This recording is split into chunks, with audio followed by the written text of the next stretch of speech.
Ako po si Miss Winnie at ito ang ating kwento. Ano ba? Lumayo ka nga sa akin, pulubi ka. Napakabaho mo. Ang dumi pa. Kadiri ka. Ang OA mo, Shaina. Para namang wala ring maruming parte dyan sa pagkatao mo. Maitaboy mo ang pulubi, sobra na. Bakit kailangan mo pang itulak? Ang arte-arte mo. Ano bang pakialam mo? Hindi pwedeng tambayan ng pulubi ang paninda natin. Alam mo naman na ukay na nga ito tapos may mga pulubi pa. Baka isipin ng mga mamimili. Sinuot ng pulubing yan ng mga paninda natin. Grabing kaartehan naman kasi yan. Pwede mo namang pagsabihan na lang ng maayos ang pulubi Hindi mo naman siya kailangang itaboy na parang hayop. Nasasabi mo lang ang mga bagay na yan kasi nga galing ka sa basurahan. Parang ang sakit mong magsalita, no? Kung bigyan kaya kita ng leksyon. Anong leksyon naman ang ibibigay mo sa akin, Aber? Naningkit ang mga mata ko sa inis at walang babalang sinabunutan si Shaina. Nagulat siya sa ginawa ko at sinubukang gumante. Malakas niya akong itinulak na ikinahiga ko sa sahig. Yan ang nababagay sa mga babaeng kagaya mo.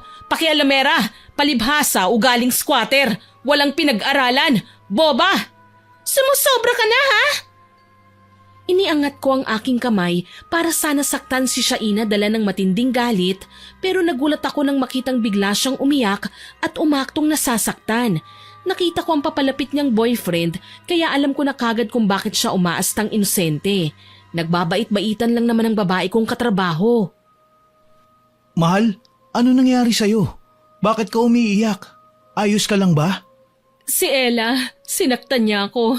Sinuway ko lang naman ang pulubi na nakatambay sa harapan ng tindahan namin, pero siyang nagalit. Bakit naman kailangan mong gawin yun, Ella? Ano?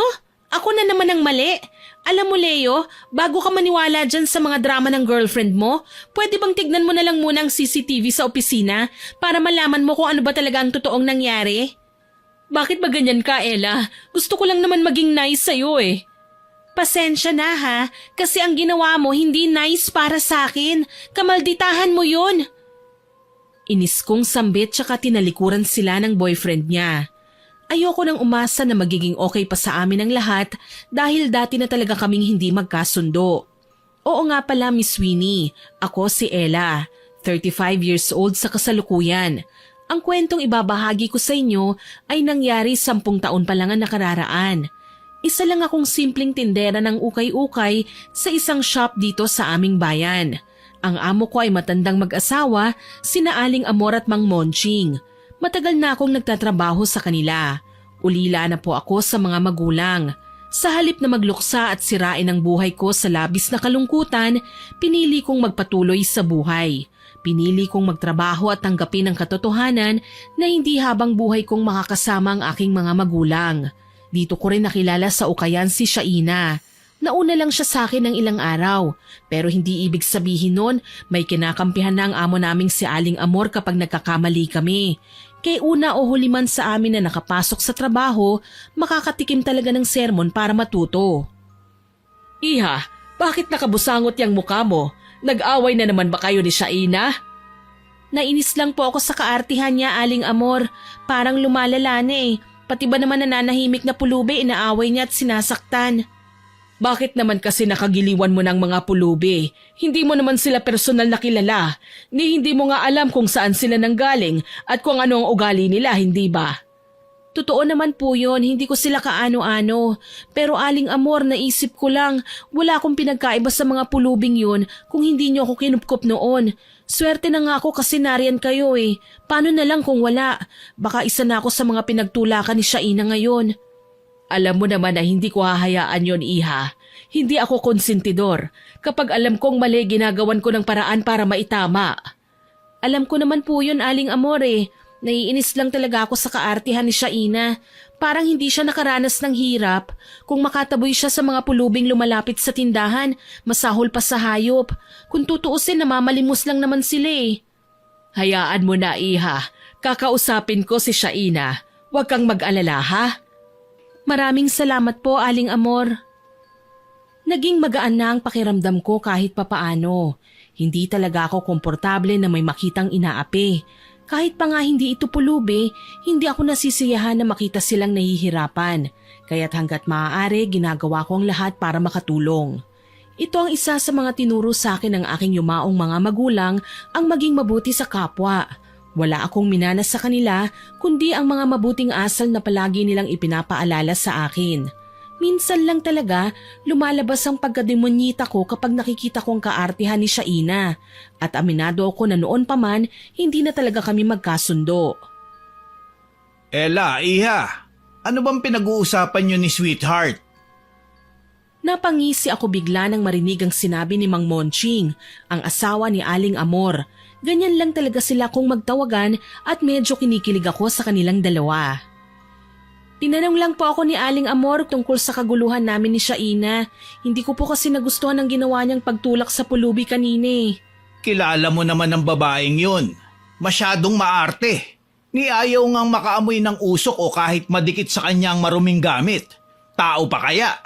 Nakakainis lang po kasi. Nagdrama pa siya sa boyfriend niya na ako ang nanakit sa kanya. Gumanti lang naman po ako. Alam mo ba, iha? May tamang solusyon para sa problema mong yan. Talaga po? Anong klaseng solusyon naman kaya yun?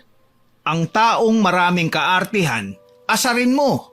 Kung ayaw niya sa marurumi, hala, dumihan mo. Kung naiinis siya sa mga pulubi, o di magtawag ka ng marami para maimbierna. Ano pong ibig niyong sabihin? Ilapit mo sa mga pulubi si Shaina. Hayaan mo siya magwala sa galit hanggang siya na mismo ang magpakalma sa sarili niya. Effective ba naman yan, Mang Monching? Baka naman imbis na masolusyonan ko ang problema sa babaeng yun, madagdagan pa. Problema ba yun? Di itaon mong nasa tabi niya ang boyfriend niya. Sabi mo, mapagpanggap si Shaina kapag kasama niya si Leo, hindi ba? Muli napangisi ako sa ideyang ibinigay sa akin ng matanda. Sa bagay, kwento nga ni Aling Amor, may pagkapilyo na raw noon pa man ang kanyang asawa. Napakaraming kalokohan ni Mang Monching noon na kapag napag-uusapan nila ngayon ay may halo pang konting bangayan pero magtatawanan naman sila sa huli. Naisip kong gawin ang sinasabi ng matanda. Paano nga kaya kung ilapit ko si Shaina sa mga pulubi para makita niya ang hinahanap niya? Kaso lang baka sakta naman niya sila. Kawawa naman ang mga inosente na gagamitin ko para turuan ng leksyon si Shaina. Mang Monching, paano po kaya kung magpanggap akong pulubi tapos ako ang lalapit kay Shaina? Sigurado mas matataranta siya sa akin. Magandang ideya yan, iha. Sige, suportado kita sa gagawin mo. Huwag kang mag-alala. Matutuwa si Sweetheart sa gagawin mo. Iiling-iling na lang na nagpaalam ako kay Mang Monching bago ako nagpaalam na aalis na muna. Simula nang mapunta ako sa poder nila, anak na ang turing sa akin ng mag-asawa. Palagi silang nakaalalay kahit anumang oras na kailanganin ko sila. Kaya naman lahat ng payo nila ay tinatandaan ko at sinusunod dahil alam kong para yun sa ikabubuti ko. Hindi na rin kasi nagkaanak sina Mang Monching at Aling Amor kaya malapit ang loob nila sa akin. Nasa palengke ako isang hapon nang makasalubong ko si Leo, ang boyfriend ni Shaina. Magkakilala na rin kami dati pa ng lalaki. Ang totoo niyan ako ang una niyang niligawan. Pero si Shaina na dati na talagang bruha, siniraan ako at ginawa ng kung ano-anong kwento. Kaya na-turn off sa akin ng lalaki at nilayuan ako. Nag-away kami noon ni Shaina. Nagkasakitan pa nga kami. Muntik ko na siyang kalbuhin. Sabi ko naman sa'yo, Miss Winnie, kapag ako ang kinanti, hindi ako tumitigil para maghiganti. Kahit pa nga sandamakmak na kabutihang asal pa ang ipayo ng mga matatanda sa akin. Narinig kong tumikhim si Leo para agawin ang aking atensyon. Sa pagkakaalam ko, madalas siyang lumagi sa palengke. Isa sa mga meat shop kasi doon ay pagmamay-ari nila ng mga magulang niya. Ella, napunta ka rito ah. Oo, Leo, may bibilhin lang sana ako. Talaga? Gusto mo bang samahan kita? Hindi na kailangan, Leo. Alam ko naman kung saan ako pupunte. Tsaka may trabaho ka sa meat shop nyo, hindi ba? Nakakahiya naman kung aabalahin pa kita. Pero Ella, hayaan mo na akong samahan ka. Minsan ka lang naman napagawi dito sa palengke. Sige na. Pasensya na ha, pero sa tingin ko kasi hindi na magandang tingnan kung sasamahan mo pa ako sa mga lakad ko. Gayong may girlfriend ka na. Baka gawan na naman ako ng kwento ni Shaina.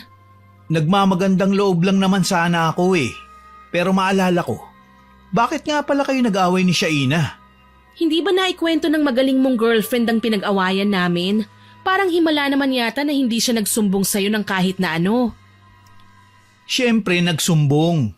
Pero hindi naman lahat ng sinasabi niya alam kong totoo. Matagal ko nang napapansin na may ugali siyang hindi ko talaga maintindihan. Ayoko lang naman na makasakit siya ng kapwa eh. Huwag ka nang umasa na magiging mabait ang syota mo. Ilang taon nang pinaiyak niya at alam ko lahat sila galit na sa kanya ngayon. Buti nga wala pang naghihiganti sa kanya, no?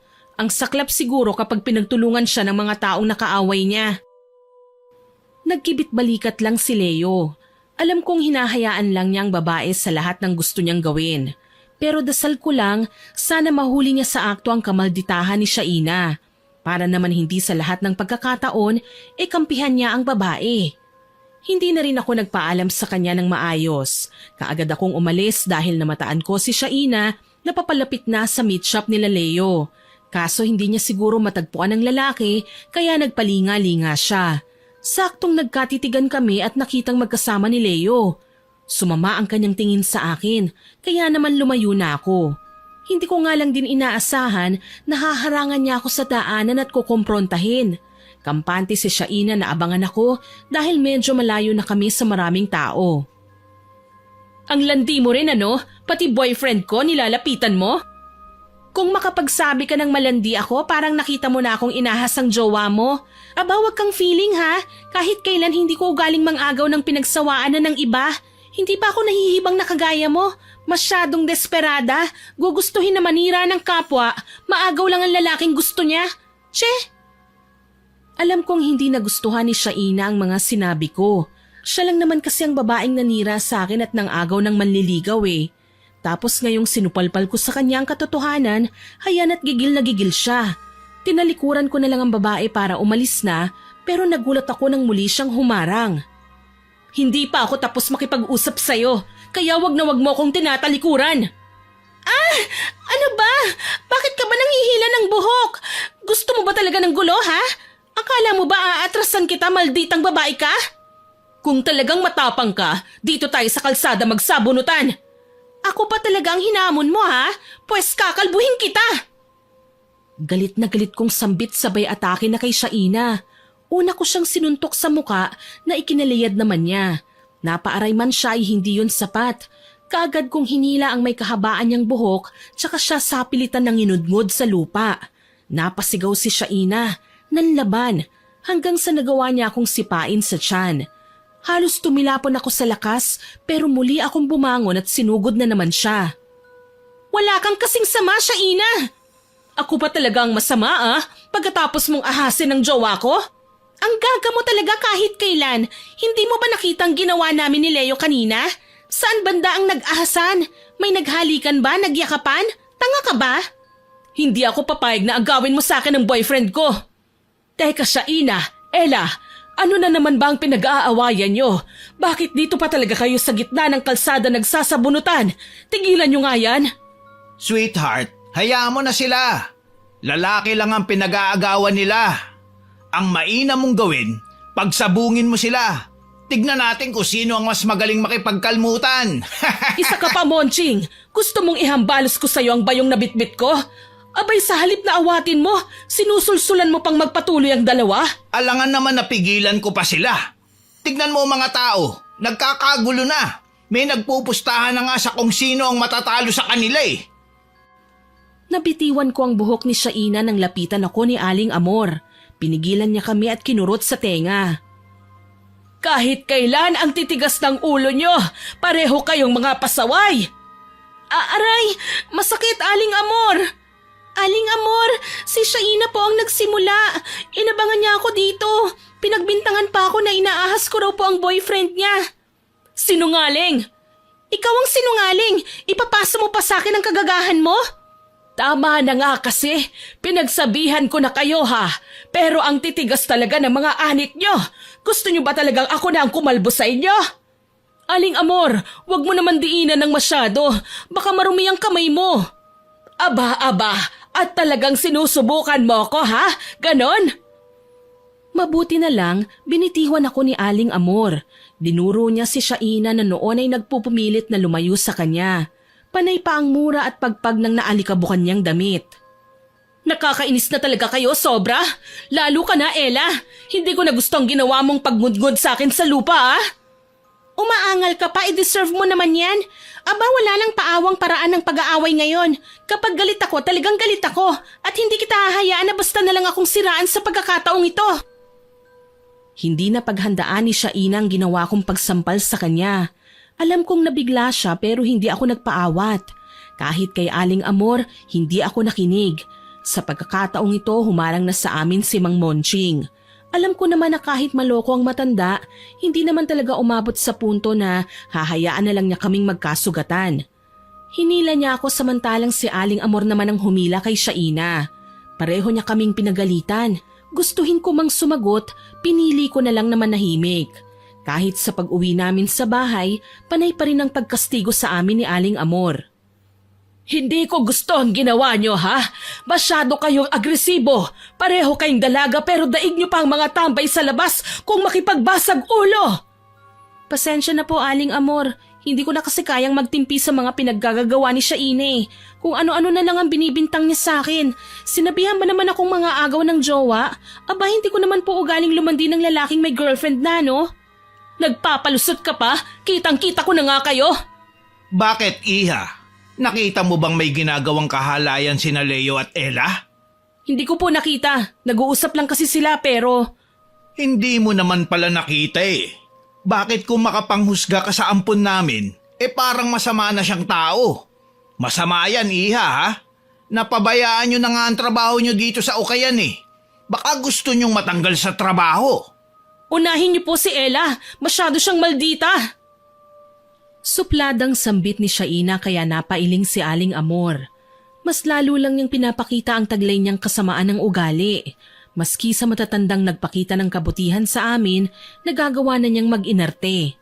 Sa huli, pinaghiwalay kami ni Aling Amor ng pwesto. Sinadya niya na ilayo kami ni Shaina sa isa't isa at baka raw magsabunutan na naman kami. Si Mang Monching naman lumapit sa akin. Tila inaasar ako habang panay ang nguso niya kay Shaina. Iha, pansinin mo naman ang best friend mo. Kanina pa nakabusangot ang mukha niya. Si Mang Monching talaga, oo. Alam mo kasi, Iha, hindi ako kumbinsido na magiging tahimik ang buhay mo hanggat hindi mo tinuturuan ng leksyon si Shaina. Gawin mo na kasi ang plano mo. Lahat ng bagay na ayaw niya, ibuhos mo sa mukha niya. Natawa ako sa sinabi ni Mang Monching. Napakasulsulero niya talaga. Sobra. Gayunpaman may punto naman siya eh. Pinlano ko tuloy ng maayos sa mga gagawin ko para hindi ako pagdudahan ni Shaina. At kailangan masaksihan ni Leo ang kamalditahang taglay ng kasintahan niya. 3 araw ang nakalipas. Nagpaalam ako kina Aling Amor. Sinabi ko sa kanila na dadalaw ako sa puntod ng nanay ko. Totoo naman yun eh. Pumayag siya at hinayaan akong umalis. Hindi naman kalayuan sa bayan namin ng sementeryo. Gayunpaman, kailangan ko pa ring sumakay ng jeep para makarating doon. Nag-alay ako ng bulaklak at nagtirik ng kandila. Pagkatapos, umalis na ako at pumunta sa isang gasoline station kung saan may CR. Dala-dala ko na kasi ang props ko sa gagawin kong plano. Mula sa pagiging si Ella, lumabas ako ng CR na iba na ang katauhan. Isa akong marungis na pulubi, magulo ang buhok, may dalang sako at hindi na makikilala pa dahil sa kapal ng uling na nilagay ko sa aking muka. Natawa pa ako nang itaboy ako ng isa sa mga gasoline boy. Grabe ka sa akin, kuya. Hindi ako totoong pulubi. Costume lang to. Depensa ko kaya naman napakamot-kamot ang lalaki sa ulo. Sumakay ako ulit ng jeep at salamat na lang talaga naniwala ang mga tao sa paliwanag ko. Pagkatapos kong magbayad ng pamasahe, bumaba ako sa lugar kung saan maglalakad ako ng 2 kanto papunta sa bahay nila Aling Amor kung saan nandoon ang Ukayan. Habang naglalakad, namataan ko sina Leo at Shaina sa may Ukayan. Masayang nag-uusap. Nakaririmarim akong ngumisi at lumapit sa kanila. Sir, pahingi pong pagkain. Gutom na po ako. Honey, kawawa naman ang pulubi, oh. Teka, may ibibigay ako sa'yo. Pero ipangako mo sa akin na ibibili mo ng pagkain, ha? Opo, sir, pangako. Gutom na po talaga ako. Saglit na umalis si Leo para kunin ang wallet niya sa sasakyang dala niya na nakapark sa gilid kaya naiwan ako sa tabi ni Shaina. Kitang-kita ko na naiirita siya sa akin pero buong kaluluwa na yata niya ang pinipigilan niya. Huwag lang akong masinghalan. Nagkunwari akong nangangati ang ilong kaya sadya akong suminga sa may kinatatayuan ni Shaina. Kitang-kita ko ang sindak sa kanyang mukha nang gawin ko yun. Ano ba? Hindi ka ba tinuruan ng mabuting asal ng mga magulang mo? Ang burara mo! Sorry po ate, may sipon po kasi ko eh. Wala akong pakialam! Aray ka po! Ang balakang ko! Dapat lang sa'yo yan! Buisit ka! Marumi ka na nga, sobrang baho mo pa! Honey, teka lang. Ano nangyayari? Sir, tinulak po ako ng kasama nyo. Nagsimula na akong umiyak na ikinataranta ni Leo. Kilala kong binata. Likas na talaga sa kanya ang maging maawain. Alam kong pagsasabihan niya si Shaina sa kanyang ginawa sa akin. Honey, bakit mo naman ginawa yun? Alam mo bang abuso ang ginawa mong pagtulak sa pulube? Tayo ang may kakayahan na tulungan sila. Kaya hindi mo sila dapat na sinasaktan. Oo na, sorry. Nabigla lang ako. Pasensya ka na, miss, ha? Nabigla lang daw ang kasama ko. Paano? Heto na ang pinangako ko sa'yo. Bumili ka ng maraming pagkain, ha? Sandali, may matutuluyan ka ba? Sa may gulod po, nandun ang mga kaibigan ko. Yak! May mga kaibigan pa palang impakta. May sinabi ka ba, Han? Wala naman. May nakalimutan lang ako. Hindi pa ba siya aalis? Aalis na po ako, sir, ate. Salamat po. Mahina akong sambit at kinamayan si Leo. Game na hinawakan ng lalaki ang kamay ko. Lihim naman na itinaas ni Shaina ang kilay niya kaya napangisi ako. Hindi niya inaasahan na pagkatapos kong makipagkamay kay Leo, siya naman ang niyakap ko. Gayon na lang ang pagsisigaw niya. Diring-dire, lalo na't sumabit pang ilan sa hibla ng buhok ko. Yak! Hampas lupa!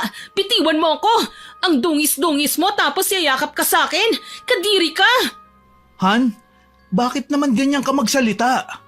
At bakit hindi? Nakita mo naman ang ginawa niya, hindi ba? Niyakap niya ako. Hindi ko kayang tiisin ang amoy niya. Ang baho! Ayoko sa marumi, nakakasuka! Tama na, Shaina. Hindi ko akalaing ganyan ka pala kaarte. Pati ba naman mga pulube, inaaway mo?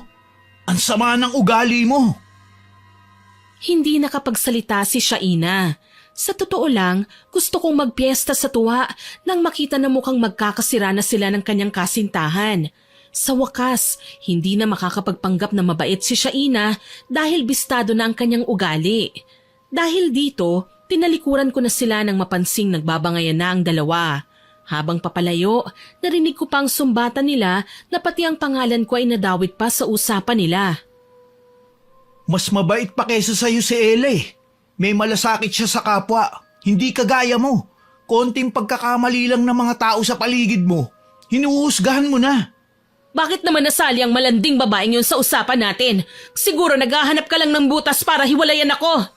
O di ano pang hinihintay natin? Maghiwalay na tayo.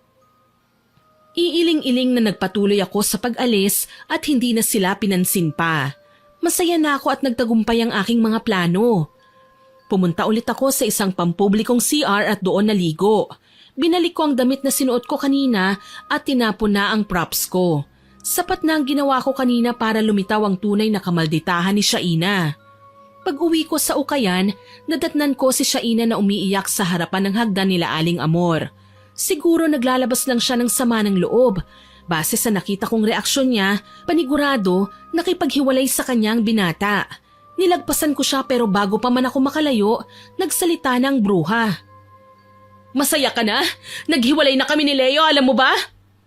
Aba, malay ko. Tsaka bakit sa akin mo sinasabi yan? Galit ka sa akin, hindi ba? Malay ko ba sa nangyayari sa buhay mo? Para sa kaalaman mo, may sarili akong lakad kaya wag mo akong idadamay sa kabaliwan mo. Tama ka. Nababaliw na nga ako. Galit ako sa inyong lahat. Siguro kinakarma ka na kaya ka hiniwalayan ng jowa mo. Palibhasa sa kaartihan mo, pati konting alikabok ayaw mong dumikit sa katawan mo. Ano bang pakialam mo sa mga trip ko? Sa ayaw ko nga sa marumi. Lalo na sa mga pulubi na wala namang pinagkaiba ang ugali sa'yo. Bakit? Perpekto ka ba? Pareho lang tayong iniwan ng ating mga magulang, Shaina. Ang kaibahan lang, inabandona ka ng sarili mong pamilya. Samantalang ako labag sa kalooban nila na iwanan ako. Kung hindi lang dahil sa karamdaman, baka nga wala ako rito ngayon eh. Kaya ingat ka lang sa pagiging mapanghusga mo. Baka mamaya, magising ka na lang na wala nang maaawa sa'yo. Singhal ko sa kanya sabay talikod. Alam kong medyo masakit na rin ang sinabi ko sa kanya pero wala akong magagawa. Hinihingi na yon ng pagkakataon. Hindi ko nga lang inakala na lalala pa pala ang sitwasyon sa pagitan naming dalawa sa mga sumunod na araw. Nagising akong masama ang pakiramdam ng umagang yun. Pinilit kong magtrabaho dahil magiging abala si Aling Amor sa delivery ng mga bagong stocks. Kailangan siya sa bodega. Si Mang Monching naman ay nakatoka na sa kaha. Siya ang tumatanggap at nagsusukli sa mga bumibiling customer.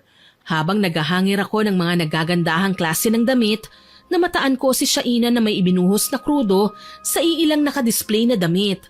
Sinadya niya yun ng may lumapit na pulubi para manghingi na naman ng limos. Gigil na pinagbintangan niya ang kawawang lalaki. Abat panira ka talaga ng araw ano? Bakit mo binuhusan ng krudo ang paninda namin? Gusto mo talagang makulong ano? Bayaran mo yan kung ayaw mong tumawag ako ng pulis. Teka, wala siyang kasalanan, Shaina. Nakita ko ang ginawa mo. Ano na naman ang trip mo at gusto mong sirain ang kawawang pulubi?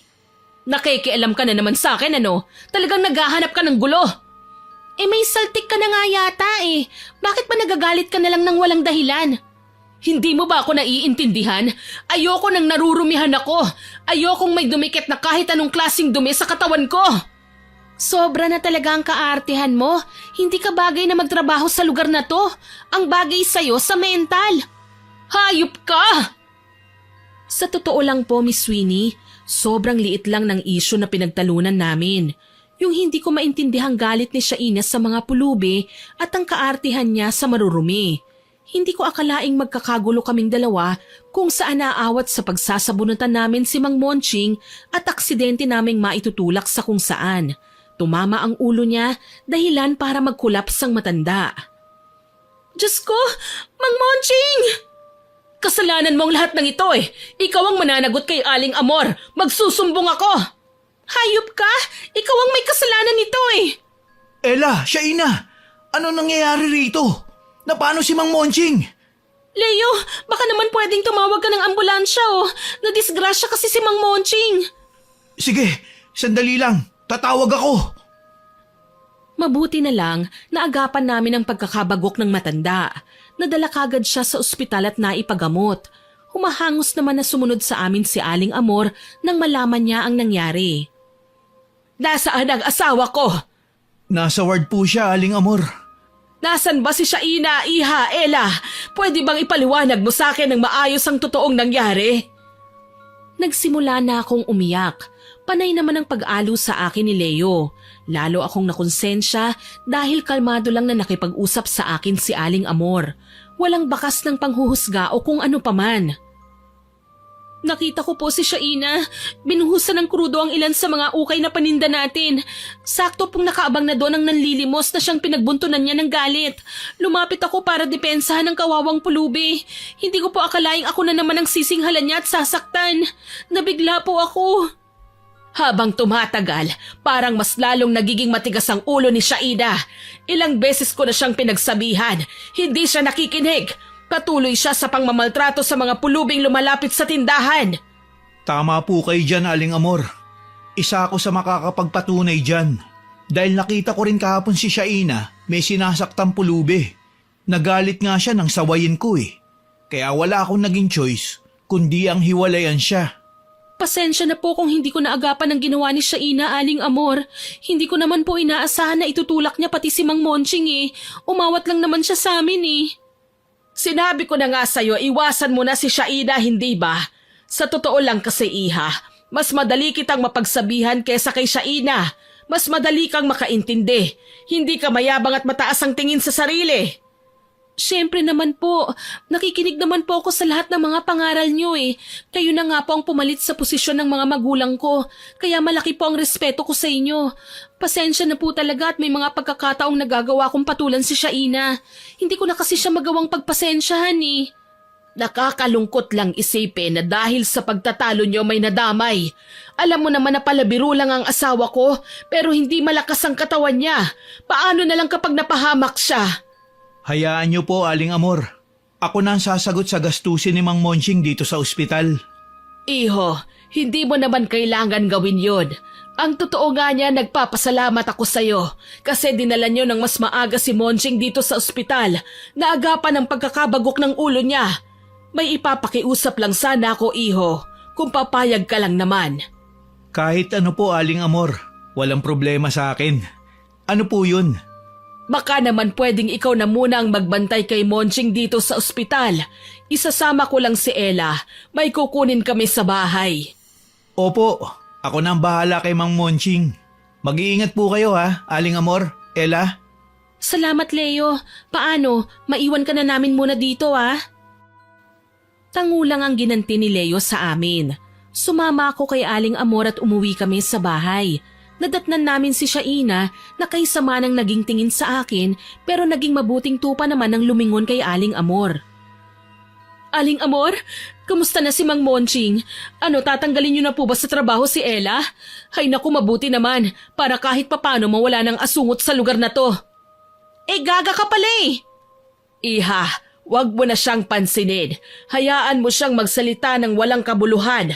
Magugulat din siya sa mangyayari sa kanya. Bakit naman po? Halika, samahan mo ko dito sa loob. Naunang pumasok sa loob ng bahay si Aling Amor. Sumunod ako sa kanya at hindi na nilingon pa si Shaina.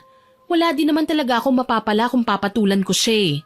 Sa kwarto dumiretso si Aling Amor. Marami akong gustong itanong sa kanya, tulad ng kung ano bang gagawin namin o kung may kukunin ba kaming mga gamit ni Mang Monching kasi syempre nga nakakonfine ng matanda. Pero ibang naabutan ko sa loob ng silid. May hawak na kahon si Aling Amor. Naglabas siya ng kung ano-anong abubot doon. Isa sa mga kinuha niya ay isang itim na kandila. Sinindahan niya yon gamit ang posporo tsaka tinirik sa altar. Napakunot ang aking noo. Aling Amor, ano pong ginagawa niyo? Tuturuan natin ang leksyon si Shaina, Iha. Hindi na tama ang pinapakita niyang ugali. Malamang kapag binigyan natin siya ng bagay na makakapagpakarma sa kanya, baka matakot na siyang gumawa ng masama. Pero, yung ginagawa niyo, Aling Amor, hindi po ba pangungulam yan? Tama ka, Iha. Pero hindi ibig sabihin nun ay masama na kaming tao. Lalo na ako. Hindi ko naman ginagamit ang kakayahan ko sa pamamagitan ng pang-aabuso ng mga tao. Inilalabas ko lang ang pagiging mangkukulam ko kapag kinakailangan. Pero Aling Amor, huwag kang mag-alala, Iha. Magiging okay din ang lahat. Sa ngayon, kailangan lang muna ng kooperasyon mo. Tumango ako at nanahimik sa isang tabi. Tama naman si Aling Amor eh. Minsan kailangan naming manahimik na lang habang pinanonood ang kapwa namin na kung makapanghusga ay sobra-sobra naman. Pinagmasdan ko si Aling Amor na noon ay nilaladlad sa sahig ang mga gamit niya para sa pangungulam. Maya-maya pa, naupo din siya sa sahig, paharap sa altar. Nagsimula siyang magdasal kahit na hindi ko maintindihan ang lengguwahe. Mula sa mahina at mabagal, pabilis at palakas ng palakas ang pag-usal niya. Nararamdaman ko ang malamig na paligid, mas dumoble pa ang lamig. Umihip na ang hangin at sinasayaw na ang mga kurtina. Kandilang itim para sa maitim ang budhi. Kandilang itim, tagapagbigay ng katarungan sa mga inaapi. Bigyang ganti ang taong manlulupig. Parang nakakatakot naman yata ang ginagawa ni Aling Amor. Ngayon ko lang nakitang ganitong klaseng ritual. Kandilang itim! Kandilang itim! Pakinggan ang aking hiling! Bigyan katarungan ng mga taong api! Sa isang iglap, mas naglagablab ang apoy sa kandila. Naging maningning at maliwanag, para bang binigyan ng tugon ang hiling ni Aling Amor. Pagkatapos ng ginawa niyang yun, tila ba hindi ko na siya kilala. May malaking pinagbago at alam ko hindi na ako makakampante pa habang kasama ko siya. Nagpasya akong lumabas ng kwarto. Sa may sala ako naupo at tinanaw si Shaina na noon ay nagbabantay ng ukayan. Pansin ko, balisa ang babae. Biglang namutla at palingon-lingon sa paligid. Maya-maya pa natumba ang dalaga. Kaagad ko siyang dinaluhan. Hindi naman kasi ibig sabihin na kaaway ko siya, wala na akong pakialam sa kanya. Gusto ko lang naman ayusin niya ang buhay niya eh. Shaina, anong nangyayari sa'yo? Bitiwan mo ako! Ang sakit ng ulo ko! Huwag ka na kasing mag-inerte, pwede? Halika, aalalayan kita. Bitiwan mo ako! Bitiwan mo ako! Hindi nga pwede, okay? Kailangan kitang maiupo ng maayos. Diyos ko, may dugo ng tenga mo. Anong? Ella, halika rito. Pabayaan mo siya. Aling Amor? Pero Aling Amor, kailangan niya ng tulong. Halika na, kailangan nating balikan ang asawa ko sa ospital. Baka gising na ngayon si Monching. Masama po ang pakiramdam ko, Aling Amor. Kailangan nang magbabantay sa ukayan. Isara mo na ang ukayan. Kailangan naming umalis. Tinalikuran na kami ni Aling Amor kaya wala akong nagawa kundi ang sumunod sa kanya. Iniwan ko man si Shaina, maayos ko naman siyang pinaupo sa isang monoblock chair at inabutan ng tubig tsaka iniwan. Pagkapasok ko ng bahay, sinalubong ako ng ginang. Bakit mo siya nilapitan? Pasensya na po, Aling Amor. Nakita ko kasi na kailangan niya ng tulong eh. Kahit na, sa susunod wag mo nang uulitin yon. Hindi naman nakamamatay ang ginawa ko sa kanya. Siguro may konti lang na sakit, pero mawawala rin naman. Sapat lang para pagdaanan niya ang karma na binigay ko sa kanya sa pamamagitan ng kulam. Ano na po ang mangyayari sa kanya pagkatapos niyan, Aling Amor? 3 araw ng pagdurusa, 3 gabi ng pighati. Lahat ng yon hindi niya matatanggihan dahil nakaukit na sa kanyang pagkatao ang sumpa. Anong klase pong sumpa, Aling Amor? Ang sumpa ng kulam. Napalunok ako nang marinig ang kanyang sinabi. Sumpa, kulam, lahat ng bagay na hindi ko akalaing magkakatotoo ay nangyayari na ngayon. Kahit nakukonsensya ako, pinili kong wag nang magsalita. Ayoko naman na magkasira kami ni Aling Amor. Siya na ang kumupkop sa akin nung mamatay ang mga magulang ko. Sabihin ko nang nagtatrabaho nga ako sa kanila at may pasahod nga sila para sa akin, pero sa mismong poder nila ako nakatira. Kaming dalawa ni Shaina at ang tanging pwede naming gawin bilang ganti ay ang pagtanaw na lang ng utang na loob. Hoy Ella, sabihin mo kay Aling Amor na hindi muna ako papasok. Masama ang pakiramdam ko. Inuutusan mo ba ako? Hindi ka man lang marunong makisuyo? Sino ka ba para pagsabihan ka ng maayos? Hindi ikaw ang bumubuhay sa akin. Wala kang pakialam kung maging magalang man ako sa'yo o hindi. Ang mahalaga, sabihin mo kay Aling Amor na magpapahinga muna ako. Kasalanan mo naman to eh. Kung hindi mo ako inaway, hindi ko maitutulak si Mang Monching. Yan ang hirap sa'yo eh. Masyadong masama ang ugali mo. Matapobre ka pa at ayaw tumanggap ng kamalian. Sana lang hindi ka magsisi sa mga ginawa mo. Balang araw, babalikan ka ng lahat ng mga sinaktan mo. Makakarma ka rin. Hindi na ako sinagot ni Shaina. Basta na lang siyang umalis at nagkulong sa kanyang kwarto. Makalipas nga ang sumunod na mga araw, madalas kong marinig ang mahihina niyang ungol. Tila ba nasasaktan at nahihirapan. Pero sa tuwing lalapitan ko siya para itanong kung may problema ba, iling lang ang nagiging sagot niya. Basta panay lang ang kulong niya sa kwarto at hindi naman siya inoobliga ni Aling Amor na buksan ang ukayan. Aling Amor, baka naman po pwedeng i-atras niyo ng karamdaman na nilagay niyo kay Shaina. Nakakaawa na po kasi ang kalagayan niya eh. Hayaan mo muna ang babaeng yan. Halika, samahan mo ako sa ospital. Ngayong araw ang paglabas ni Monching sa ospital.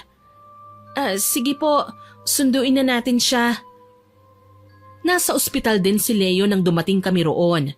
Ilang beses na rin siyang bumalik at dinadalhan pa ng pagkain ng matanda. Gising na si Mang Monching nang makalapit ako sa kanya.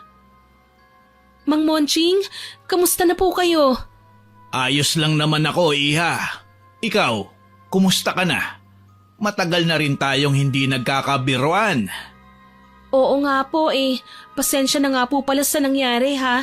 Hindi ko man lang inisip na habang nakikipag-away ako, may pwedeng masaktan sa mga galaw ko. Hindi mo naman yun kasalanan, Iha. Saka ang bala ko sana nun, pagpustahan kayo ni Shaina kung sino bang mananalo sa inyo. Loko ka rin talaga, ano, Monching? Nakahiga ka na nga dyan dahil sa kawalang ingat mo, nagagawa mo pang magloko. Sweetheart, hindi ko naman sinasadya yun eh. Dapat nga, matuwa ka dahil ayos lang ako, hindi ba? Ewan ko sa'yo, basta naiinis ako. Ang yabang-yabang mong gurang ka, pasaway! Nagtawanan kami ni Leo dahil sa tinuran ni Aling Amor. Nagulat ako nang hawakan ni Leo ang balikat ko. Ayos ka lang ba? Kumusta na kayo ni Shaina? Hindi ba dapat ako ang magtanong sa'yo niyan? Ano, nagkausap na ba kayo ni Shaina? Nagkabalikan na ba kayo? Malabo na yata mangyari yun. Na-turn off kasi ako sa ginawa niyang pang-aaway sa mga pulubi. Alam mo naman na ayokong makitang may inaapi si Shaina. Pero kahit pala nakatalikod ako, hindi ko kayang gabayan ang dati kong syota. Mananatili siyang mapagmataas at suplada. Baka naman may pinagdadaanan lang si Shaina. Bakit hindi mo siya kausapin o tanungin man lang? Malay natin, hindi ba? Ewan ko, Ella. Hindi pa akong handang makipag-usap sa kanya ngayon eh. Siguro, hayaan na lang muna natin. Palamigin natin ang sitwasyon. Ikaw ang bahala, Leo. Hindi ko naman ugaling makialam sa mga bagay na wala akong kinalaman. Tsaka sayang naman ang relasyon nyo kung tatapusin mo lang ng ganun na lang. Ngumiti sa akin si Leo bilang ganti. Alam kong naiisip niya rin ang mga bagay na ito. Pero ang problema lang namin kung makikinig ba naman si Shaina. Malamang kung narito sa tabi namin ang babae ngayon, pagbibintangan na naman ako ng kung ano-ano. Matapos tanggapin ang discharge instructions ni Mang Monching, umuwi na nga kami sa bahay. Kagaya kanina, hindi pa rin lumalabas ng kwarto niya si Shaina. Nag-alala na ako kaya nagpa siya kung puntahan na siya kahit na pinipigilan ako ni Aling Amor. At hindi ko inaasahang magugulat ako sa makikita kong itsura ni Shaina nang madatnan ko siya sa loob. Diyos ko, Shaina, anong ginagawa mo? Bakit magulo ang kwarto mo? Ano bang pinagkakaabalahan mo rito? Hindi ko mapigilan ang sarili ko, Ella. Gusto ko ng magulo, ng alikabok, ng marumi. Parang mamamatay ako kapag hindi ako nakahawak man lang ng dumi sa aking mga kamay. Hindi ka naman dating ganyan ah. Malamang ito na ang sinasabi mong karma. Siguro tuwang-tuwa ka na sa mga natuklasan mo sa akin ngayon, ano? Hindi totoo yan. Nag-aalala nga ako sa'yo eh. Bakit mo ba kasi ginagawa ang bagay na ito? Sinabi ko na nga sa'yo, hindi ba? Hirap akong pigilan ng sarili ko. Hindi ko alam kung anong klaseng ritual ba ang ginawa ni Aling Amor, lalo na yung mga inusal ni Aling Amor. Pero alam kong matindi yun at nakakatakot. Lalong hindi rin ako mananalo kay Shaina pagdating sa singhalan, kaya hindi ko na pinilit sa kanya ang mga gusto ko sanang sabihin. Iniwan ko siya at tumungo na lang ako sa labas. Pinakiramdaman ko si Shaina. Hindi ko tuloy na malayan na nakatulog ako sa hagdanan sa labas ng bahay. Ang alam ko lang, muli akong nagising dahil sa ingay na likha niya mula sa kanyang kwarto. Natataranta akong bumangon at kaagad siyang pinuntahan sa silid. Wala na si Shaina sa loob. Sinubukan ko siyang hanapin pero hindi ko siya makita sa kahit saang sulok ng bahay. Tila wala namang pakialam sina Aling Amor at Mang Monching na nawawala na ang dalaga, kaya kabadong kinuha ko ang aking cellphone at tinawagan si Leo. Ilang ring lang ang narinig ko at sinagot na niya kagad ang kabilang linya. Ella, gabing-gabi na. Napatawag ka. Leo, kailangan ko kasi ng tulong mo eh. Nawawala si Shaina. Hindi ko alam kung saan pumunta. Parang wala namang pakialam sina Aling Amor sa pagkawala niya. Ha? Sigurado ka? Oo eh, hindi ko kasi siya mahanap. Tsaka natatakot na ako. Baka kung anong mangyari sa kanya. Kahit naman magkaaway kami, hindi maaatim ng konsensya ko na mapahamak na lang siyang bigla. Huwag kang mag-alala. Pupuntahan kita dyan. Sabay nating hanapin si Shaina. Pakibilisan mo na lang, please. Sige, darating kagad ako. Ilang minuto din akong naghintay hanggang sa may dumating na kotse sa harapan ng bahay.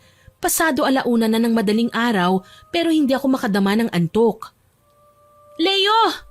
Halika na, Ella. May nakasalubong akong kakilala. Isang empleyadong nag-break pa lang sa night shift niyang trabaho. Namataan daw niya si Shaina papunta sa sementeryo. Halika na. Baka maabutan pa natin siya dun. Sige. Ano ba kasi nangyari? Naguguluhan nga ako eh. Parang bigla na lang siyang nawala sa sarili. Sinubukan ko siyang kausapin pero nagagalit lang siya. Bakit kaya? Ilang beses na siyang nagkakaganyan. Parang ang bilis niyang mataranta. Sana lang talaga mahanap na natin siya. Huwag kang mag-alala. Makikita rin natin siya. Ilang minuto lang ang binyahe namin at dumating na kami sa sementeryo. Tahimik ang paligid at madilim. Nang hinayang nga ako dahil wala man lang akong ibang dala maliban sa cellphone. Mabuti na lang may dalang flashlight si Leo. Pumasok kami sa loob at nilibot ang tingin sa nagkalat na mga nicho. Ano naman kaya ang ginagawa ni Shaina sa lugar na ito? Malalaman natin kapag nahanap natin siya. Ewan ko ba, Leo? Naiinis ako na naaawa kay Shaina. Baka naman kaya siya nawawala sa sarili niya dahil sa ginawa mong pakikipaghiwalay sa kanya. Mahal mo naman siya, hindi ba? Mahal ko siya, oo. Pero hindi ibig sabihin nun, kukonsintihin ko lahat ng ginagawa niyang hindi naman tama. Ayoko naman na malunod siya sa kasalanan. Parang hindi nakakayanin ng konsensya ko ang makitang nananakit siya ng kapwa. Napapansin ko lang kasi sa kanya, ayaw niyang nadidikitan ng alikabok ang kanyang mga kamay o balat. Ayaw niyang napapalapit sa mga mababaho. Sobra na talaga ang kaartihan niya. Wala na nga sa lugar eh. Pasensya na. Siguro mas lumala ang sitwasyon nang hiwalayan ko siya. Akala ko pa naman matuturuan ko siya ng leksyon. Hayaan mo na. Kapag nakita natin siya, kausapin na lang natin. Wika ko kay Leo. Nagsimula na kaming hanapin si Shaina. Sa kalalakad naming dalawa, namataan namin ang babae sa may malaking krus. Nakayuko at parang may pinagkakaabalahan. Nang lapitan namin siya, nanlaki ang mga mata ko sa gulat. May kinukutkot na nicho si Shaina. Sira na ang mga kuko niya sa kamay. Nagdurugo na ang mga yon. Diyos ko, Shaina! Anong ginagawa mo? Hayaan mo ko! Iwanan niyo na ako! Shaina! Ano bang nangyayari sa'yo? Gusto ko ng marumi. Gusto ko ng mabaho. Nandiri ako nang makitang pinasak niya sa kanyang bibig ang lupang nagawang kimkimin ng kamay niya. Nginuya niya yon at nilunok, kaya pinagtulungan namin siyang hawakan. Nanlisik ang mga mata ni Shaina. May taglay siyang lakas na dati ay wala naman talaga. Nababaliw ka na ba? Bakit? Hindi naman lahat ng pulubi nababaliw, hindi ba? Itigil mo na to, Shaina. Ang arte-arte mo tapos lalamutak ka ng lupa. Nakakainis ka na, ha? Wala kang pakialam. Ito ang gusto ko. Sa lupa ako nabubusog. At nagkatinginan na lamang kami ni Leo nang makita naming mas dinamihan pa ni Shaina ang pagdakot ng lupa sabay lamon. Wala kaming nagawa para pigilan siya. Kalaunan, tumigil din naman ang dalaga. Dumighay siya ng pagkalakas-lakas tsaka kami iniwan. Ni hindi na nga niya kami pinansin. Wala kaming nagawa kundi ang sundan na naman siya. Palakad-lakad lang si Shaina hanggang sa tuluyan na ngang mag-iba ang itsura niya. Hindi naman literal kundi naging marungis lang siya. Sobra. Nahumantong pang napagkamalan na namin siyang pulubi. Shaina, halika na, umuwi na tayo. Mag-uumaga na oh. Mas gusto ko rito. Hayaan mo ko. Pahingi na lang ng barya. Nagugutom na ako. Ano? Sumama ka na lang sa akin, pwede ba? Sa bahay natin, hindi mo na kailangan mamalimos. Sige na, bigyan mo na ako ng barya. Huwag kang madamot. Ano ba nangyayari kay Shaina? Bakit bigla siya nagkaganito? Hindi ko alam, Leo. At nalulungkot ako. Masahol pa siya sa baliw eh. Hindi na nga yata niya kilala ang tunay na pagkatao niya. Ano na ang gagawin natin ngayon? Huminga ako ng malalim. Minaanduhan ko si Leo na bantayan niya na muna si Shaina. Kailangan ko lang umuwi ng bahay dahil baka nag-aalala na sa amin si Aling Amor. Okay naman siguro kung susundan mo muna siya, hindi ba? Oo naman. Ako nang bahala sa kanya. Huwag kang mag-alala. Babalik din naman ako kagad eh. Kailangan ko lang ipaalam kay Aling Amor na nahanap ko na si Shaina para naman hindi nila kami hanapin kung saan-saan. Basta bumalik ka na lang kagad ha. Susubukan kong kumbinsihin si Shaina na umuwi sa inyo. Oo naman. Nagmadali nga ako sa pag-uwi sa bahay nila Aling Amor. Nadatnan ko siyang kapapasok pa lang sa bahay nila. May bitbit siyang supot na may lamang puto maya at saka tsokolate. Iha, saan ka nang galing? Narinig kita kagabi hinahanap mo si Shaina. Nang lumabas naman ako ng kwarto, wala na kayong dalawa. Aling Amor, alam ko pong kalabisan ang hihilingin ko.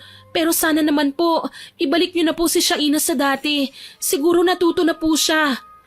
Iha, Ella, bakit mo ba ako pinangungunahan? Ang ginagawa ko kay Shaina ay sinukat na ritual at hindi pa ngayon ang tamang panahon para bawiin ang kulam. Basta na lang itong nawawalan ng bisa kapag natuto na siya sa pagkakamali niya. Mukhang mahirap pong mangyari yon, Aling Amor. Hindi nga maalala ni Shaina ang sarili niya eh. Masahol pa siya sa baliw. Literal na nga siyang naging isang pulubi. Hayaan mo na nga muna siya. Maaalala rin niya ang lahat tungkol sa sarili niya pagdating ng araw. Naaawa lang po kasi ko sa kanya eh. Bakit hindi mo na lang muna ibaling ang atensyon mo sa ibang bagay? Halika, tuturuan kita ng mga simpleng panggagamot kagaya ng mga natutunan ko. Saglit lang po, Aling Amor. Pwede po bang balikan ko na lang po kayo mamaya? Pangako, babalik po talaga ako. May kailangan lang po akong puntahan. Ikaw ang bahala, Iha. Basta kung ayaw sumama sa'yo, wag mo nang pilitin. Opo, Aling Amor. Sorry po pala kung hindi ako nakakapagbukas ng ukayan ngayon. Muli akong umalis pagkatapos kong sabihin ang mga bagay na yon kay Aling Amor. Nadatnan ko si Leo sa may palengke, nakaabang sa nakaupo na si Shaina sa may bangketa. Leo! Ano, kamusta? Hayan, may kinuha na siyang pagkain sa basurahan. Sinubukan ko siyang pigilan eh. Pero babatuhin niya ako kaya lumayo na ako. Sa tingin mo kaya, uubra kung dalhin natin siya sa albularyo para ipagamot? Sa albularyo? Bakit? Nabati ba si Shaina? Susubukan lang naman eh, para malaman na rin natin kung ano ba talaga ang problema sa kanya. Hinawakan ni Leo ang aking balikat. Kababakasan ng tuwa ang kanyang mga mata. Napakabuti mong babae, Ella. Kahit ilang beses ka nang inaway ni Shaina, heto at kinaawaan mo pa rin siya. Sayang, naniwala ako sa mga kwento niya. Kung pwede lang sanang maibalik ko ang kahapon kung saan nililigawan pa kita. Okay lang yun, Leo. Kalimutan mo na ang mga nangyari noon. Isa pa mahirap man tanggapin pero kailangan na nating umusad. Si Shaina na ang kasalukuyan mo. Ang tungkol sa panliligaw mo sa akin noon, bahagi na lang yun ng nakaraan. Sana maintindihan mo, kaibigan na lang talaga ang turing ko sa'yo. Tumangutango si Leo sa aking mga sinabi. Totoo naman eh, wala na akong balak na magpaligaw pa sa kanya. Ang focus lang namin ngayon, maibalik si Shaina sa dati. Sa tulong ng mga tanod at ilang kawani ng barangay, nagawa naming iuwi ang dalaga. Para siguraduhin na hindi na siya babalik sa pagiging palaboy sa daan, binabantayan ko na ang kwarto niya. Ilang araw ulit ang lumipas. Kahit abala ko sa pagtitinda ng ukay-ukay, inaasikaso ko pa rin si Shaina. Hanggang sa isang araw, umalis ng bahay si Aling Amor. Naiwan kaming tatlo ni Mang Monching, ako at si Shaina. Pinagmasdan ko ang babae na noon ay nakaupo sa isang upuan at nakadungaw sa bintana. Sa totoo lang marami nang nagtatanong tungkol sa kanya kung bakit nagkakaganon si Shaina. Bigla namang lumapit sa akin si Mang Monching. Iha, kumusta ka na? Napapansin ko, mukhang matamlay ka ngayon ah. Nalulungkot lang po ako, Mang Monching, dahil kasi sa nangyayari ngayon kay Shaina. Parang nakukonsensya po ako. Abay, bakit naman? Dahil po feeling ko, kasalanan ko kung bakit humantong si Shaina sa pagiging ganito. Kung hindi ko lang po siya pinatulan, baka nasa maayos pa siyang kalagayan ngayon. Hindi ako magigilty ng ganito. May mga bagay talaga na kung minsan, kailangan nating isakripisyo. Kapag hindi kasi natin ginawa, tayo rin na magdurusa. Sabi nga nila, kapag masama ang bunga, pitasin na bago pa man mahawaan ng iba. Sa sitwasyon ni Shaina, hindi siya ang pinipitas natin, kundi ang kasamaan ng kanyang ugali. Hindi naman ganun kasama si Sweetheart para pahirapan ng husto si Shaina. Pero kung gusto mo, pwede kitang tulungan. Paanong tulong po? Pakialaman mo ang mga gamit ni Sweetheart. Gamitin mo ang manikang ginamit sa pangkulam kay Shaina para mapabuti mo ang kalagayan niya. Parang tao lang din ang manika. Nagagawa mo siyang kontrolin. Nagagawa niya mga bagay na gusto mong mangyari. Kumabog ang dibdib ko sa sinabi ni Mang Monching. Kapag ginawa ko ngayon, matutulungan ko si Shaina. Pero paano naman ako? Posibleng magiging mangkukulam na ako. Gayunpaman, naakit akong sundin ang sinabi ni Mang Monching. Wala pa naman si Aling Amor eh. Matagal pa bago siya dumating. May oras pa ako para gawin ang bagay na yon. Dali-dali akong nagtungo sa kwarto nila. Unang bungad ko pa lang ay nakita ko na ang manika na nasa gitna ng altar. Walang pagdadalawang isip na kinuha ko yon at dinala sa aking kwarto. Dito pinag-isipan ko kung ano nga ang dapat kong gawin. Hanggang sa namataan ko si Shaina na abala sa paglalaro sa putikan. Nakita ko pang ang sinasawsaw niya ang kamay sa maruming kanal sabay tawa. Ano kaya kung paliguan ko tong manika? Naku, siguradong malilinis din si Shaina, katulad ng nakagawian niya nung nakikita ko siya. Tuwang sabi ko, agaran kong dinala sa lababo ang manika at binasa. Sinabunan. Gawa ito sa tela na may lamang bulak pero kasing liit lang ng palad. Ganito ang nakikita kong ginagamit ng mga mangkukulam sa pelikula eh. Yung tinutusok-tusok nila ng karayom, binabali ang mga braso at paa o pinipilipit ang leeg. Nilinisan ko nga ang manika, sinabunan at binanlawan. Bahagyang nagbago ang kulay pero nakontento na ako nang makitang malinis na ito. Siya namang pagsigaw ni Shaina mula sa labas ng bahay. Anong nangyayari sa akin? Bakit? Shaina? Hala, napaano ka, iha? Sabay naming pinagmasdan ni Mang Monching si Shaina. Malinis na nga ang damit niya maging ang muka. Pero may problema naman. Unti-unting natutuklap ang balat niya. Inalalayan ko ang dalaga papasok ng bahay. Hindi ko maiwasang manginig sa takot habang pinagmamasdan ng mga sugat sa kanyang binti at braso. Resulta ba ito ng paglinis ko sa manika? Bakit parang grabe naman yata ang nangyari? Diyos ko, ano bang nangyayari sa akin? Ilang araw akong nawala sa sarili hanggang sa napansin ko na lang na panay na ang laro ko sa putikan. Tapos ngayon ito naman? Shaina, nakakapagsalita ka na ng maayos? Malamang, tsaka ano bang kinalaman mo sa nangyayari sa akin at todo alalay ka pa? Sabihin mo nga sa akin, may alam ka ba? Wala akong alam, Shaina. Isa pa kung may nalalaman man ako, hindi ko nahahayaang lumala ka ng ganito. Dahil sa labis kong takot, nagmamadali akong sinoli ang manika sa kwarto nila Aling Amor. Pagdating ng ginang, hinanap niya ako. Iha, may sasabihin ka raw sa akin, sabi ni Monching. Sige na, iha. Huwag kang mag-alala. Maiintindihan ni Sweetheart ang ginawa mo. Pangako. Ano ba kasi yon, Ella? Mukha kang nag-aalala. May problema ka ba? Siya, huwag kang matakot. Kung ano man ang problema mo, tutulungan kita. Napalunok ako, hindi makapagsalita. Natatakot ako na kagalitan din ni Aling Amor. Pinakialaman ko kasi ang mga gamit niya nang hindi ako nagpapaalam. Lalo na at ang manika pa talaga na ginagamit niya sa pangungulam kay Shaina. May gusto po sana akong ipagtapat sa inyo, Aling Amor, tungkol po sa manika na ginamit ninyo. Hindi na ako magtataka kung bakit ka nag-aalala ng ganyan. Alam kong sinulsulan ka ng asawa ko na kunin ang manika para gamitin. Hindi po kayo galit sa akin? Kilala ko si Monching. Alam ko na ang likaw ng bituka ng asawa ko. Marami siyang kalokohan na ginagawa ng hindi ko nakikita. Pero asahan mo, bago ka pa man niya inutusan, una na niya akong nasulsulan at wala akong magagawa kundi ang pumayag. Kung ganun, ipinahamak ko si Shaina. Huwag kang mag-alala. Loko-loko yung asawa ko eh. Pero kaya niyang gamutin si Shaina. Ang kailangan lang, kausapin natin siya ng maayos para naman maintindihan niya kung bakit kailangan niyang pagdaanan ng mga bagay na ito. Pero hindi muna ngayon. Mas lalo pa natin siyang bigyan ng pagkakataon para magbago. Nakaramdam ako ng takot sa mag-asawa. Hindi lang pala si Aling Amor ang kailangan kong bantayan. Maski pala si Mang Monching, kailangan ko talagang mag-ingat. Lumipas ang mga araw na pilit kong inabala ang aking sarili sa pagtitinda. Nakukonsensya ako sa ginawa ko pero hindi ko magawang ipagtapat ang bagay na yun kay Shaina. Natatakot ako na sa halip magkaayos, baka mag-away pa kami at lumala ang sitwasyon.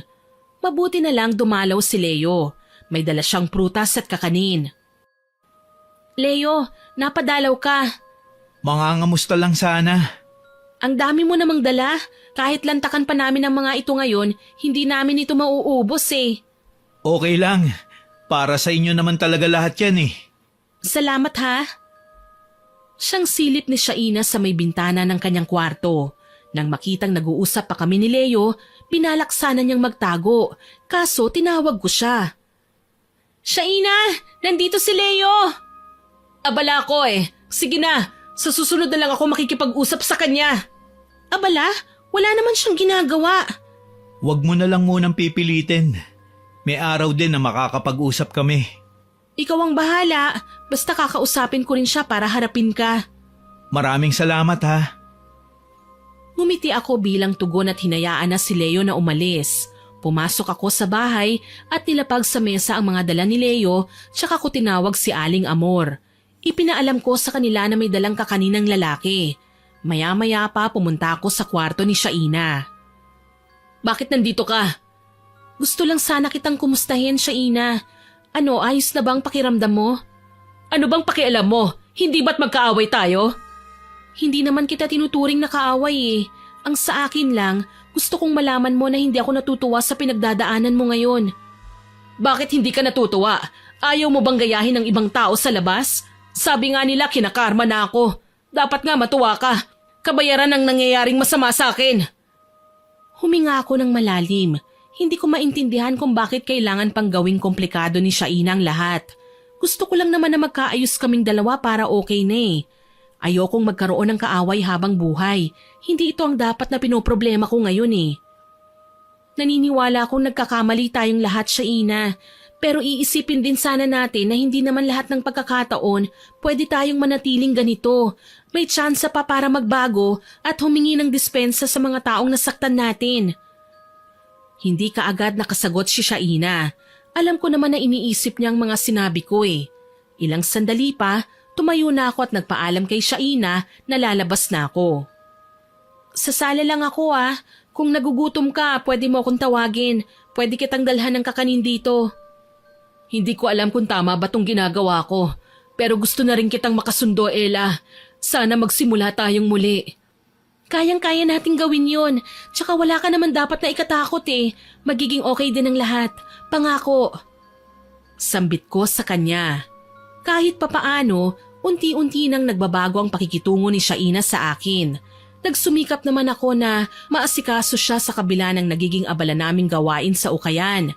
Mas lalo kasing dumami ang deliveries ni Aling Amor at kung minsan, nag-o-online selling na kami para mapabilis ang pagtitinda.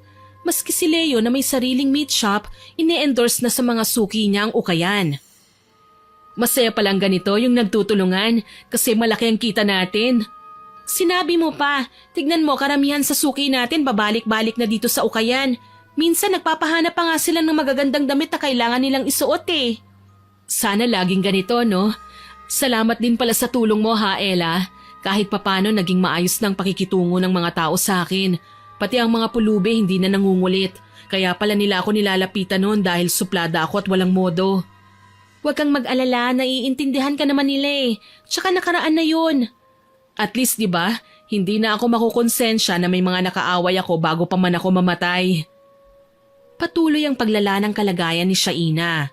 Mas lalo akong nagigilty sa tuwing nakikita kong nagdurugo na ang natutuklap niyang balat. Gayunpaman, hindi ako nawawala ng pag-asa. Sinasabi naman kasi ni Aling Amor na pansamantala lang ang kaparusahang yon ni Shaina. Isang araw, inutusan kami ni Mang Monching na magpunta sa makahoy na bahagi ng aming lugar. May pinakukuha siyang mga halamang gamot na gagamitin daw niya sa paggawa ng langis. Napag-alaman kong isa palang albularyo si Mang Monching at marami-rami na rin siyang pinagaling noon pa man. Siguraduhin nyo na lang na hindi kukulangin ang sangkap natin mga iha. Gagamitin ko yan sa langis na tinitimpla ko. Opo, Mang Monching. Huwag po kayong mag-alala. Bago po magdilim ay nandito na kami. Sige, humayo na kayo. Palabas na kami ng bahay nang kausapin ko si Shaina. Hindi ko maiwasang maawa sa kanya habang pinagmamasdan ng kanyang buong katawan na balot ng tela. Kailangan niyang gawin yon para hindi makita ng mga tao ang balat niya. Kailangan din kasi naming maging maingat at baka magtanong ang mga tao.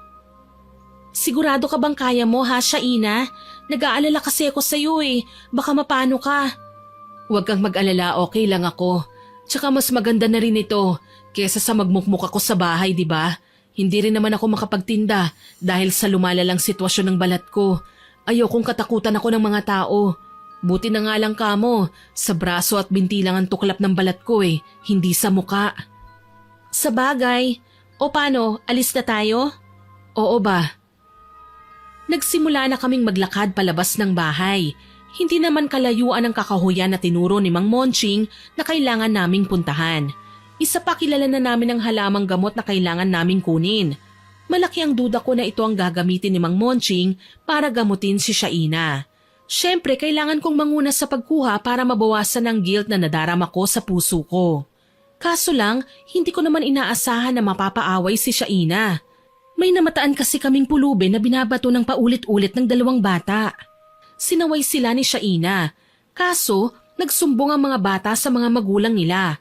Hinabol kami dahilan para mapilitan kaming tumakbo ng mabilis. Mga walang yang bata, talagang kinukonsinti pa sila ng mga magulang nila. Nakakaawa nga ang pulubi. Sugatan na ang noo niya dahil sa tama ng bato. Sana pala hindi natin siya iniwan. Hayaan mo na, magiging okay na rin naman ang lahat eh. Magtiwala lang tayo. Halika na, lumakad na tayo at baka gabihin pa tayo sa daan. Hindi ko maiwasang ikumpara ang ugali ko sa mga taong yun. Ganun pala ako kasama. Naiisip ko pa nga nananakit din ako noon. Alam mo, hindi mo naman sinasadya yun. Naisip ko nga, baka may pinagdadaanan ka lang, kaya mo nagawa ang mga bagay na yun. Tsaka kalimutan mo na ang mga nangyari, nakaraan na yun. Napatawad ka na ng mga taong nasaktan mo. Kita mo naman hindi ba? Binabati ka na nila kapag nakakasalubong ka nila. Napaiyak si Shaina sa mga sinabi ko sa kanya. Alam ko tumatak sa puso at isipan niya ang mga pangaral na pilit tinuturo sa akin ng mga magulang ko, pati na nila Aling Amor at Mang Monching. Halika na, masyado na tayong madrama. Mamaya niyan hindi na natin makuhang mga halaman na kailangan nating pitasin. Malapit na rin naman tayo eh, kaya okay lang. Sigurado ako na mahahanap na natin ang bagay na kailangan nating makuha. Matagumpay naming nakuha ang mga halamang gamot na pinag-uutos sa amin ni Mang Monching. Kaso lang, kung kailan pa uwi na kami, nagulat naman ako nang biglang bumagsak sa lupa si Shaina. Nagsuka ng dugo at nahirapang huminga. Natataranta ko naman siyang dinaluhan. Shaina, anong nangyayari sa'yo? Nahihirapan akong huminga. Hindi ko na kaya. Ano? Teka, kailangan nating tumawag ng tulong. Ang mabuti pa, magpahinga na lang muna ako ng konti. Tapos susunod na rin ako. Anong ibig mong sabihin? Mauna ka na muna. Baka kasi kailangan na ni Mang Monching ang halamang gamot eh. Kinabahan ako. Hindi ko siya pwedeng iwan. Hindi ko naman masabi na siya ang gagamutin ni Mang Monching. Kaya naman para mas mapanatag ako, kinailangan kong tawagan si Leo. Mabuti naman at nagawa ko siya kagad na makausap. Inabala mo na naman si Leo. Konting pahinga lang naman ito, Ella. Hindi, kailangan mong madala sa ospital. Huwag kang mag-alala, sasamahan naman kita eh. Hindi ako papayag na mapahamak ka. Ang tanga ko talaga dati. Hindi ko akalain na kaya mo naman palang maging isang mabuting kaibigan. Hinusgahan pa kita, inaway, sinaktan. Sana pala nagpakabait ako. Hindi ko naman magawang umangal sa nararamdaman ko ngayon. Baka nga karma ko na to eh. Mangiyak-ngiyak niyang sambit. Hirap sa paghinga. Halos maligo na nga sa pawis. Hindi nagtagal dumating din si Leo. Kabisado niyang kakahuyan dahil madalas siyang isama noon ng kanyang ama sa lugar na yon para manguha ng panggatong. Minsan doon na nga sila nagsisibak ng kahoy para magamit. Ella, ano nangyari kay Shaina? Nanghina na lang siya bigla eh. Tulungan mo naman ako please. Kailangan natin siyang madala sa ospital. Huwag na Leo. Magpapahinga na lang talaga ako. Kaya ko naman eh. Kung talagang gusto niyong makatulong, ihatid mo na lang kami nila Ella sa bahay nila Aling Amor. Sige na. Hindi ko na napigilang umiyak dahil sa aking mga nalaman. Wala akong magagawa kung talagang ayaw niya. Yun ang desisyon niya eh. Ayoko naman na maging dahilan nito para mag-away kami. Ngayon na nga lang naging mabuti ang samahan namin ni Shaina eh. Sige, walang problema. Ihahatid ko kayo sa bahay niyo. Maraming salamat, Leo. Hindi ko naman kayo matatanggihan eh. Ayoko din na malungkot kayo o magalit sa akin. Pero kapag muli kang nahilo at nanghina, pasensyahan na tayo. Kailangan mo talagang madala sa ospital. Pagsisikapan ko na wag nang manghina. Kita ko ang katuwaan sa mukha ni Shaina nang ihatid nga kami ni Leo sa bahay. Sinalubong kami ni Aling Amor na noon ay nagtataka kung bakit naroon si Leo. Leo, iho, anong ginagawa mo rito? Pasensya na po, Aling Amor. Tinawagan po kasi ko ni Ella eh. Kailangan niya raw ng tulong. Naabutan ko silang dalawa sa kakahuyan kanina. Nahihilo na raw si Shaina. Nagsuka pa po ng dugo. Tapos nang subukan kong dalhin sa ospital, ayaw naman. Pasensya na po, Aling Amor. Ayoko lang naman talaga na magkaroon ng problema eh. Ayoko nang bigyan kayo ng alalahanin. Pwes, hindi na ito magiging alalahanin pa. Tutulungan ka namin, Shaina. Ano pong ibig niyong sabihin? Isang albularyo ang asawa ko. Kaya niyang gamutin ang nararamdaman mo. Talaga po? Oo, magagawa niya yan ngayon. Nasaan ang halamang gamot na pinakuha namin sa inyo? Heto po. Sige, aasikasuhin ko lang ito. Iniwan kami ni Aling Amor at nagpunta siya sa kusina. Naging abala na siya ng mga sumunod na sandali dahil pinroseso niya ang halamang gamot. Dinikdik ito at kinuhanan ng katas. Si Mang Monching naman, pinahiran ng langis ang natutuklap na balat ni Shaina. Nagulat ako dahil kay bilis nitong natuyo. Nagkatinginan kami ni Leo. Baka naman pwedeng haluan nyo ng dasal ang gamutan natin para mapabilis ang paggaling ni Shaina. Opo naman, pwede po. Kailangan ninyong pumikit, iha. Sige po. Pumikit kaming dalawa ni Leo. Tahimik kami sa kinauupuan at pinakikinggan ang mga sinasabi ni Mang Monching. Sumpa, bawiin na. Taong may taglay nagbago na. Sumpa, lumayo na. Tuluyang pagalingin, taong natuto na. Anong klaseng dasal po yan? Parang inoorasyonan niyo po ako? Shh! Huwag kang magulo. Natatakot po ako. Baka po may mangyari na namang masama. Tigilan niyo na lang po ito, Mang Monching. Dati kasi sa pinanggalingan ko, walang manggagamot na hindi nagkakasakit kapag napagaling niyang pasyente. Ayokong kayo naman ang magdusa ng sakit ko. Huwag kang mag-alala. Magiging okay rin naman ang lahat. Hayaan mo lang si Monching. Alam niya ang ginagawa niya. Dumilat ako at nakitang dalawa na silang gumagamot kay Shaina. Nanatili din akong ganun dahil hindi naman na nila ako sinaway. Para sa akin, okay na ang ganito. Nakakatuwang isipin na may mga kilala kaming taong may kakayahan sa mahika at panggagamot. Muli, nalungkot ako nang maalala ko ang aking nanay. Siguro kung maaga ko lang na nakilala si Aling Amor, baka natulungan pa nila ang nanay ko. Baka magkasama pa kami ngayon. Hindi ko na malaya na pumapatak na pala ang luha sa mga mata ko. Napansin naman ito ni Leo na noon ay napadilat na rin. Ella, ayos ka lang ba? Bakit ka umiiyak? May naalala lang ako. Huwag mo akong alalahanin, ayos lang naman ako eh. Sigurado ka ba? Oo naman. Sige na, ipagdasal na lang natin si Shaina. Sambit ko sabay usal ng mahinang panalangin. Ilang minuto pa ang nakalipas, tumigil na rin sa pagdarasalang mag-asawa. Si Shaina naman na kanina ay salita ng salita, nakapagtatakang nakatulog. Dahan-dahan naman na natutuyo ang tuklap niyang balat. Parang bumabalik sa normal, makinis at maputi. O hayan, ginamot ko na ang kaibigan mo. Sana naman matuto na siya ng leksyon. Hindi lahat ng pulubi, kaapi-api para sa kanya. Matuto ng leksyon? Ano po ang ibig niyong sabihin? Pinili kong ipagtapat ang mga ginawa nila Aling Amor at Mang Monching. Nagulat si Leo at hindi kaagad nakapagsalita. Sinabi ko rin sa kanya na ako man ay nagpanggap na pulubi para asarin si Shaina. Wala naman akong masamang intensyon dahil ang gusto ko lang maging mabait si Shaina sa kapwa. Mabuti na lang at naintindihan naman ni Leo ang mga ginawa namin. At nangako pa nga na hindi niya sasabihin kay Shaina ang kanyang mga nalaman. Lihim kaming nagpasalamat. Alam mo, Ella, wala naman akong karapatan na husgahan ng kahit na sino man sa inyo eh. Ginusto nyo nga na maging mabuting tao si Shaina at sa totoo lang, saludo ko sa inyo. Hindi ko akalaing magagawa nyo magsakripisyo para makatulong sa kapwa. Minsan na kaming nang api noon ng pulubi, iho, at gayon lang namin ito ibabahagi sa inyo. Hindi ba kayo nagtataka kung bakit wala kaming anak? Bakit nga po ba? Biniyayaan kami noon ng malusog at mabait na bata. Kaso lang, dahil sa likas naming pagiging mapagmataas, napahamak ang anak namin. Ano po bang nangyari? Namatay ang anak namin sa pagtatanggol sa pulubi laban sa kawatan, iha. Napagtanto namin na ang pulubing yon, sinubukan ang kabutihan ng pagkatao namin. Nang mamatay ang aming anak, humingi ng dispensa sa amin ang pulubi. Kaya naman pala siya inatake ng magnanakaw dahil nagpapanggap lang siyang ganon para may mapagbigyan siya ng kanyang ari-arian.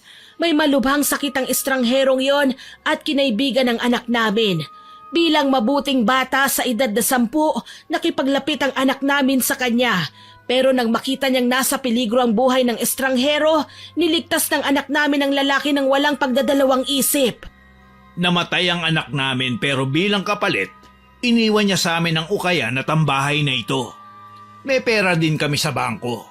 Nakonsensya kami nung mamatay ang lalaki, kaya naman para makabawi, inampun namin kayo, Shaina, Ella, nang malaman namin na wala na rin kayong mga magulang. Nalungkot ako sa sinabi ni Aling Amor at Mang Monching. Hindi ko akalaing may matindi pala silang pinagdaanan at ang tanging gusto lang nila maging mabuti kami sa kapwa. Tuloy ipinangako ko sa kanila na gagawin ko ang lahat maging mabuti lang sa mga tao. Yun din naman kasi ang gustong mangyari ng nanay ko eh. Nang magising naman si Shaina, naging malinaw na sa kanya ang lahat. Hindi siya nagtanim ng sama ng loob sa amin, sa halip pinatawad niya kami at nagpasalamat. Wala akong karapatan na magtanim ng sama ng loob dahil niligtas niyo lang ako sa pagiging masamang tao, Aling Amor, Mang Monching. Maraming salamat po. Mahal na mahal ko po kayo. Kami man ay mahal na mahal ka, iha. Kayong dalawa ni Ella. Kayo na ang mga anak namin na kailangan naming turuan ng magagandang asal. Ako naman po ang ikatlo.